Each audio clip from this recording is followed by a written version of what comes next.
আজ আমার পরিবেশনায় রয়েছে কবি সুকান্ত ভট্টাচার্যের কবিতা প্রিয়তমাশু। সীমান্তে আজ আমি প্রহরী, অনেক রক্তাক্ত পথ অতিক্রম করে আজ এখানে এসে থমকে দাঁড়িয়েছি স্বদেশের সীমানায়। ধূসর তিউনিসিয়া থেকে স্নিগ্ধ ইতালি থেকে ছুটে গেছি বিপ্লবী ফ্রান্সে, নক্ষত্র নিয়ন্ত্রিত নিয়তির মতো দুর্নিবার অপরাহত রাইফেল হাতে ফ্রান্স থেকে প্রতিবেশী বার্মাতেও। আজ দেহে আমার সৈনিকের কড়া পোশাক, হাতে এখনো দুর্জয় রাইফেল, রক্তে রক্তে তরঙ্গিত জয়ের আর শক্তির দুর্বহ দম্ভ। আজ এখন সীমান্তের প্রহরী আমি। আজ নীল আকাশ আমাকে পাঠিয়েছে নিমন্ত্রণ, স্বদেশের হাওয়া বয়ে এনেছে অনুরোধ, চোখের সামনে খুলে ধরেছে সবুজ চিঠি। কিছুতেই বুঝি না কি করে এড়াবো তাকে, কি করে এড়াবো এই সৈনিকের কড়া পোশাক। যুদ্ধ শেষ, মাঠে মাঠে প্রসারিত শান্তি, চোখে এসে লাগছে তারই শীতল হাওয়া। প্রতি মুহূর্তে স্লথ হয়ে আসে হাতের রাইফেল, গা থেকে খসে পড়তে চায় এই কড়া পোশাক। রাত্রে চাঁদ ওঠে, আমার চোখে ঘুম নেই।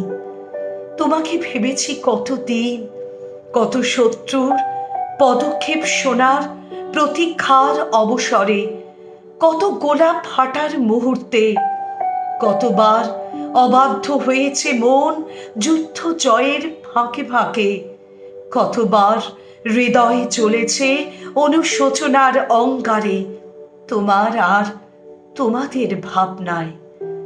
তোমাকে ফেলে এসেছি দারিদ্র্যের মধ্যে, ছুড়ে দিয়েছি দুর্ভিক্ষের আগুনে, ঝড়ে আর বন্যায়, মারি আর মরকের দুঃসহ আঘাতে বারবার বিপন্ন হয়েছে তোমাদের অস্তিত্ব।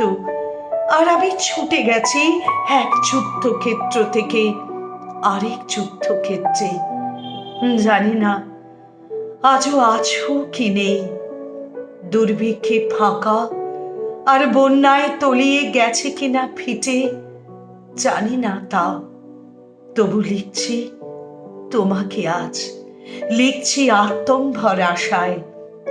ঘরে ফেরার সময় এসে গেছে, জানি আমার জন্যে কেউ প্রতীক্ষা করে নেই।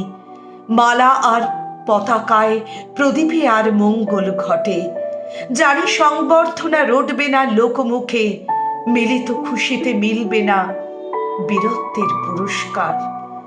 তবু একটি হৃদয় নেচে উঠবে আমার আবির্ভাবে, সে তোমার হৃদয়। যুদ্ধ চাই না আর, যুদ্ধ তো থেমে গেছে। পদার্পণ করতে চায় না মন ইন্দোনেশিয়ায়। আর সামনে নয়, এবার পেছন ফেরার পালা। পরের জন্য যুদ্ধ করেছি অনেক, এবার যুদ্ধ তোমার আর আমার জন্য। প্রশ্ন করো যদি এত যুদ্ধ করে পেলাম কি, উত্তর তার তিউনিসিয়ায় পেয়েছি জয়, ইতালিতে জনগণের বন্ধুত্ব, ফ্রান্সে পেয়েছি মুক্তির মন্ত্র, আর নিষ্কণ্টক বার্মায় পেলাম ঘরে ফেরার তাগাদা। আমি যেন সেই পাতিওয়ালা যে সন্ধ্যায় রাজ পথে পথে বাতি চালিয়ে ফেরে, অথচ নিজের ঘরে নেই যার বাতি চালার সামর্থ্য। নিজের ঘরেই জমে থাকে দুঃসহ অন্ধকার।